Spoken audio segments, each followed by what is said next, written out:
안녕하세요. 프로그램 조사입니다. 자, 저번 시간 이어서 진행할게요. 우선은 제가 지금 강의를 좀 1개월 만에 올리죠.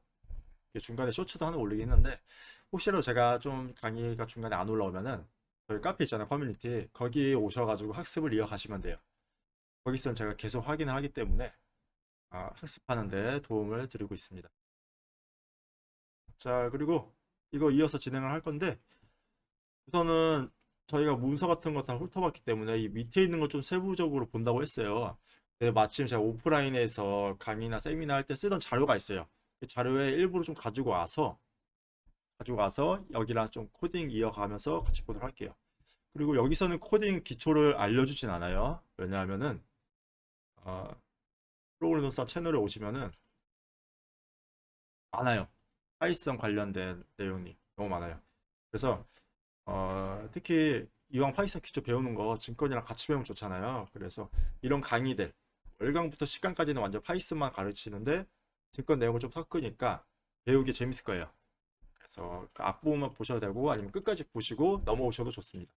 그래서 여기 있는 거 보고 오세요. 혹시 파이썬 기초 모르시면요. 그래도 물론 저도 진행하면서 좀 자세하게 알려드릴 텐데 그래도 완전 기초만 배우는 것보다는 좀 난이도가 있을 거예요. 우선은 진행을 해보시고 한번 들어보시고 안 되겠다 싶으면 넘어가서 보고 싶을 것 같습니다. 자, 그러면 한번 볼까요?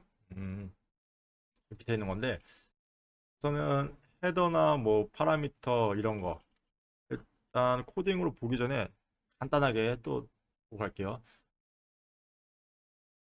우선은 리베스트에서 보면은 REST API는 포스트 형태로 보내도록 되어 있어요. 포스트 형태. 그리고 이 내용이 많을 거예요. 많을 건데 대부분 다 포스트 형태예요. 포스트 형태고 그리고 여기 주소, 이런 주소, 붙여넣기 이런 주소 이렇게 주소 있죠. 또 있고 이 뒤에다가 이런 주소로 또 덧붙이죠. 이렇게 해서 보내는 거예요. 보내는 거고 데이터를 어떻게 담냐? 밑에 오시면은 보낼 때 이런 형태로 보낸대요. 이런 타입으로 보낸대요. 이것도 코딩할 때 같이 볼게요. 이런 타입으로 보낸다고 합니다. 글씨 크기가 너무 크네요. 그래서 보낸다고 해요. 자, 그러면 어떤 식으로 담냐면은 이 포스트 방식 같은 경우는 여기다 적을게요. 포스트 방식은 보통 같으면은 우리가 여기 뒤에 계속 뭔가 달아요. 뭔가 답니다. 하는데 이런 거는 보통 개방식으로 진행을 하죠. 포스트 방식에서는 옆에다가 달지 않고 데이터를 여기 담아서 같이 보내요. 같이 보내는데 헤더랑 바디 부분이 있어요. 바디 부분이 있는데 여기서는 파라미터라고 해놨네요. 파라미터라고 해놓을게요. 파라미터. 변수란 뜻이에요. 그냥 변수라고 생각하시면 돼요. 파람스 이렇게 파라미터들. 그래서 어떤 식으로 보통 보내냐면은 헤더 부분에는 내가 보내려는 데이터의 타입이나 어떤 데이터 타입이냐 나는 뭐 JS 형태다 아니면은 방금 말한 이런 형태다 그렇게 보낼 거냐 아니면은 어, 좀 나의 개인 정보 같은 거 개인 정보라고 하면은 뭐 비밀번호나 뭐 이런 것들이 있을 수도 있고요 혹은 내가 이 데이터를 뭐 캐시 저장했다 이런 것들이 있어요 하여튼 여러 가지가 있습니다 근데 우리한테 중요한 거는 빨리 이제 증권 거래를 할 수 있게 코딩을 구축하는 거니까 세세하게는 여기서 다루지 않을게요 그래서 보면은 헤더에 이것만 넣겠죠 컨텐츠 타입 이걸 넣을 거고요 그리고 파람스 바디 부분에는 이걸 넣을 겁니다 이거를 그리고 나서 요청을 하면은 증권사 요청을 하면은 증권사로 요청을 하면은 증권사에서 확인해서 데이터를 반환을 해줄 거예요. 이 구조로 진행을 합니다. 그걸 받고 그리고 원래는 이제 오프라인이나 이런 데서는 이거를 이게 왜 생겼는지부터 좀 자세하게 다뤄요. 이 역사를 알면은 코딩하는 맛이 있거든요. 이해가 좀 됩니다. 왜 이렇게 쓰는지. 물론 그렇게 역사를 자세하게 몰라도 돼요. 근데 까먹지 말라고 하는 거고 지금 이제 온라인 상에서는 빨리 구축해서 해봐야 되잖아요. 예, 안 그러면 이렇게 계속 이론 설명만 하다가는 지루할 수 있기 때문에. 그래서 지금은 이런 거 다 생략하고 빨리 구축해서 코딩으로 진행해 볼 수 있게 하고 있으니까 궁금하신 분은 커뮤니티 오셔가지고 물어보시면 돼요. 네, 물어보시면 됩니다. 자, 그러면은 간략하게 설명을 했고 코딩으로 볼게요. 코딩으로 볼 때 저는 VS 코드를 쓸 거예요. 코딩 편집 툴로 VS 코드를 쓸 거고 아마 파이참으로 하시는 분이 많으실 거예요. 파이참으로 이어서 하셔도 돼요. 상관없습니다. 저 VS 코드 하는 이유가 이게 훨씬 더 가볍기도 하고 저는 여러 가지 코딩을 다 함께 하기 때문에 좀 더 그거에 최적화된 게 필요해요. 그래서 파이참은 완전 파이썬에 최적화되어 있어가지고 전 VS 코드를 이용해서 다양하게 코딩을 이어나가는 편입니다. 아무튼 몰라도 상관없어요. 이거 지금 제가 이제 강의에서 쓰는 자료로 좀 일부러 가져왔고 좀 지운 게 많아요. 그리고 지금 이제 오프라인으로 들으시는 분들은 좀 복습 겸 또 보시면은 도움 많이 되실 것 같습니다. 자, 저는 이 리퀘스트, 이 라이브러리가 필요한데요. 라이브러리 이런 것도 제가 말한 그 파이썬 다른 강의 기초 보고 오시면 돼요. 보시면 됩니다. 저는 이게 필요해요. 왜 필요하냐? 우리가 이제 해야 될 게 여기 증권사가 있어요. 그러면은 이게 이제 우리 프로그램 있죠? 우리 프로그램을 증권사 쪽에 요청을 해야 돼요. 이 요청을 어떻게 하게 만들 것이냐? 이 요청하는 이 통신 프로토콜을 내가 다 만들 것이냐? 아니죠.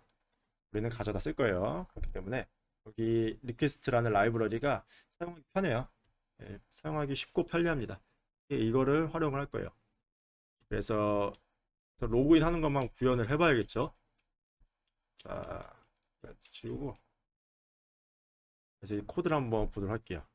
우선은 코드 전반적인 거를 보면은 이렇게 되어 있어요. 이거 위에는 그냥 설명 보시면 되고 이렇게 되어 있습니다. 이렇게 우리가 이제 REST API로 로그인을 할 때는 이렇게 하면 돼요. 이베스트 증권사 들어가시면은 이게 API 사용 신청이 있습니다. 이 신청 누르시면은 신청하는 페이지로 넘어갈 거예요. 혹시 제가 좀 검은색 화면이 생겨서 깜빡거리면은 보안창 때문에 그래요. 그래서 이 로그인 뜨죠. 이 로그인 해주면 될 것 같고 로그인 해가지고 이거 그냥 넘어갈게요. 로그인 해서 API 신청하시면 돼요. 신청하시면은 두 가지를 줍니다. 두 가지 뭘 주냐면은 이 API 키라는 것과 시크릿 키라는 걸 줘요. 이제 이거 두 개를 가지고 제가 이제 로그인을 할 수가 있는 거예요. 그리고 이 네트워크 보안 쪽 부분인데 이 API 시크릿 키가 뭔지는 그냥 간단하게 설명드릴게요. 간단하게. 자, 그 증거사가 있죠. 기존에는 우리가 아이디랑 비번을 입력을 해가지고 그리고 공인인증서도 입력을 해서 우리 내부적으로 프로세스를 암호화시킨 다음에 전송을 해요. 그러면 여기서 그 데이터를 읽어가지고 최종적으로 로그인 OK가 되는 겁니다. 그때부터는 계속 통신이 이어질 테고 우리는 여기다가 데이터를 요청하든 뭐라든 할 수 있어요. 기본적인 구조입니다. 이런 구조고 REST API 같은 방식은 아이디랑 비밀번호 공인인증서를 주소가 있어요. 구글로 할게요. google.com 그리고 여기다가 뭐 헤더에다가 무슨 데이터 넣고 바디에 뭔 데이터 넣고 아무튼 이런 과정을 거쳐가지고 여기가 뭐 아이디, 비번, 공인인증서 이런 거 입력을 해서 보내도 되겠죠. 보내도 돼요. 근데 약간 보안적인 문제가 있다는 거예요. 왜냐면 우리가 이거를 내부적으로 암호화를 시켜서 보내는 게 아니잖아요. 언제든지 노출이 될 수가 있어요. 그렇기 때문에 REST API 방식은 통신하는데 굉장히 특화된 그 프로토콜이긴 한데 보안적인 이슈가 생길 수가 있다. 그렇기 때문에 우리는 이 증권사 홈페이지 가서 아이디랑 비밀번 다 로그인하고 이 증권사 안에서 API 신청을 해서 이 암호화된 키와 시크릿 키를 발급을 받으면 돼요. 그리고 이 키들은 노출이 되면 안 돼요. 왜냐면 이 키를 가지고 누군가가 또 불법적인 일을 할 수 있기 때문에 절대 노출을 시키면 안 되고요. 노출이 됐다 그러면은 재발급을 받으면 돼요. 이죠 재발급을 받으시면 됩니다. 그래서 일단은 이렇게만 보고 혹시라도 저거에 대한 디테일한 보안적인 이론을 알고 싶으면은 네트워크 보안이라고 공부를 해보시면은, 근데 우리는 빨리 거래해보는 거죠. 그냥 쓰면 됩니다. 그렇게 디테일하게까지 가는 경우는 현업 아니면은 거의 없을 거예요. 됐고, 여기 보시면은 여기서 볼게요. 리퀘스트라는 거 쓰고 일단 클래스 메인 하나 만들어 놨어요. 하나 만들어 놨습니다. 그리고 여기서 일단 초기 값으로 로그인이라는 함수 하나 만들었고요. 또 이 로그인하는 코드가 쫙 있어요. 이제 이것만 보고 이번 강의를 끝내면 될 것 같아요. 자, 보시면은 우선 이거 주소 어디서 많이 보던 거죠? 다시 가져올게요.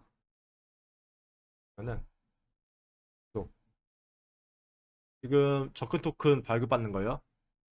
시크릿 키 저런 거 보내면은 토큰을 줘요. 이 토큰 같은 경우도 아마 만기가 하루 거예요. 하루 지나면은 이 토큰이 또 갱신을 해야 돼요. 토큰 같은 경우는 뭐냐면은, 자, 이거와 이거를 보내요. 나 너희 고객이야. 이제 API 거래할 건데 거래할 수 있게 넘버나 키를 줘. 이런 뜻이에요. 그래서 그 토큰을 발급받으면 이런 식으로 의미의 숫자들이 나옵니다. 이런 거 줍니다. 이렇게 줘요. 이거 가지고 앞으로 데이터를 요청하든 거래를 요청하든 이걸 같이 담아서 보내면 돼요. 증권사에서 이걸 인식을 해서 우리의 데이터 요청을 처리해 줄 거예요. 이렇게 되는 겁니다. 자, 그래서 다시 보면은 그래서 토큰부터 발급을 받아야지 뭐 요청을 하겠죠. 데이터 요청들 할 거예요. 그래서 보면은 눌러보면 밑에 헤더가 나와요. 헤더, 헤더. 여기 보면은 주소는 똑같이 쓰고요. 주소 여기 있죠. 똑같이 쓰면 돼요. 이거 똑같이. 자, 그리고 헤더. 헤더에 컨텐츠 타입 하나 넣으래요. 헤더 부분은 이렇게 세팅이 됐고요. 그 다음에 바디 부분. 바디. 바디인데 우리 지금 EBS 봤을 때는 파라미터로 돼 있었어요. 헷갈리시면 안 돼요. 정확히는 포스트 방식으로 보낼 때는 바디라고 부릅니다. 대부분. 바디라고 불러요. 바디라고 쓰고요. 그리고 이 데이터들을 담았는데 이 데이터들을 어떻게 담긴 거냐? 보면은 여기 보시면은 밑에 이거 바디 이렇게 돼 있죠.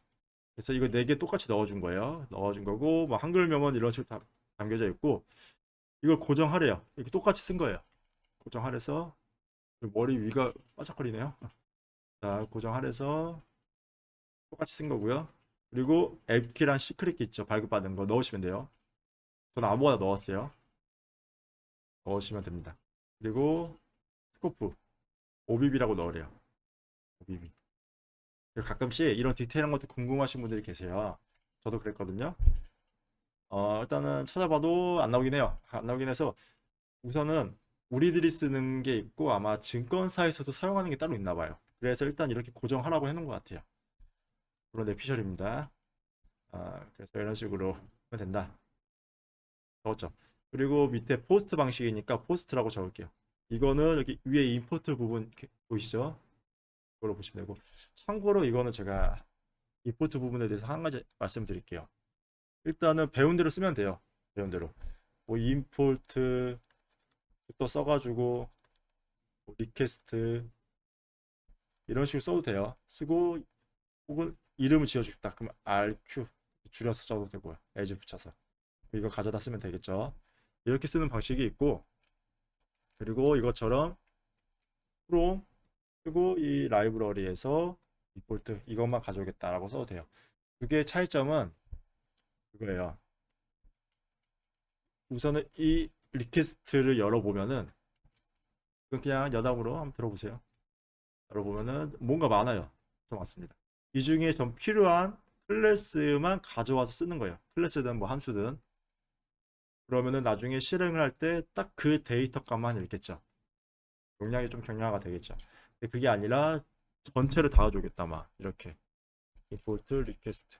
그러면은 이 내부에 있는 함수들을 다 로드를 하기 때문에 데이터가 좀 커질 수가 있어요.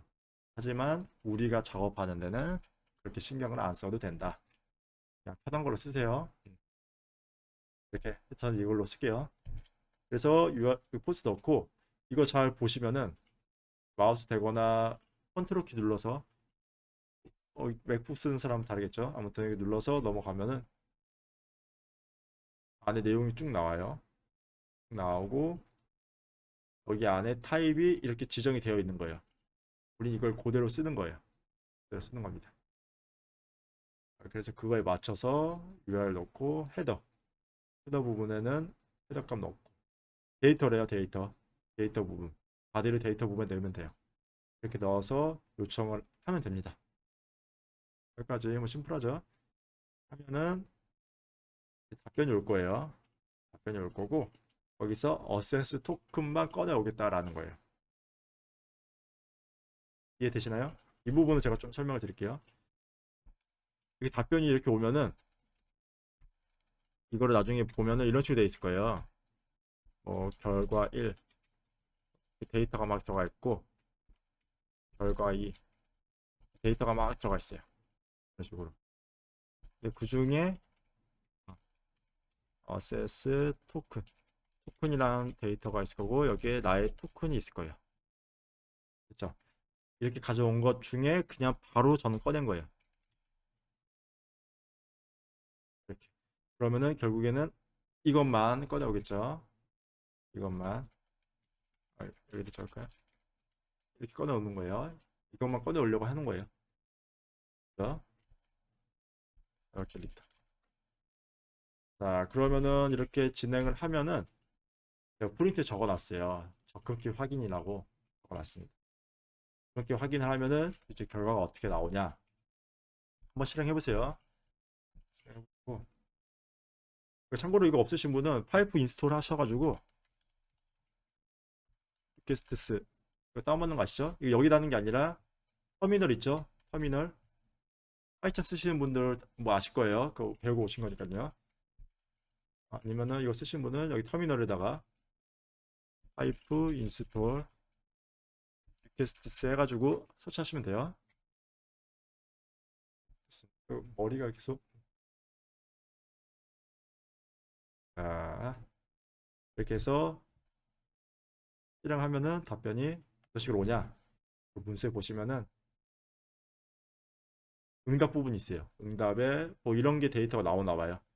나오고 실제 데이터는 어떻게 오는지 보고 싶어요. 는 여기 밑에 리스폰즈라고 하거든요. 응답 보면은 이렇게 나온다고 명시되어 있습니다. 그래서 여기 어세스 토큰 이런 식으로 되어 있다. 됐습니다. 이게 이제 토큰 발급받는 방식이에요. 자, 그러면은 여기까지 한번 실행을 해보시고요. 잘 안 되시는 분은 댓글이나 커뮤니티에 남겨주시면은 제가 또 봐드릴게요. 자, 그러면은 다음 시간에 이어서 진행해 볼게요. 프로그램 등산이었습니다.